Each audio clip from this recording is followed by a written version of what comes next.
സ്വർഗവാതിൽ തുറന്നു ഭൂമിയിൽ നിർഗളിക്കും പ്രകാശമേ. സ്വർഗവാതിൽ തുറന്നു ഭൂമിയിൽ നിർഗളിക്കും പ്രകാശമേ.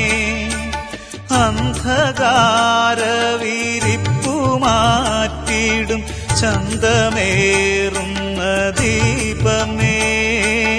കേഴുവാത്മാവിലാശ വീശുന്ന മോഹന ദിവ്യഗാനമേ. സ്വയം അനുഭവിക്കാതെ ധനം സമ്പാദിച്ചു വയ്ക്കുന്നവൻ മറ്റുള്ളവർക്ക് വേണ്ടിയാണ് അത് ചെയ്യുന്നത്. അവൻ്റെ ധനം കൊണ്ട് മറ്റുള്ളവർ സുഭിക്ഷമായി ജീവിക്കും. തന്നോട് തന്നെ ലുബ്ധനാകുന്നവൻ ഒരിക്കലും മറ്റുള്ളവരോട് മഹാമനസ്കത കാണിക്കുകയില്ല. സ്വന്തം ധനം അവൻ അനുഭവിക്കുകയുമില്ല.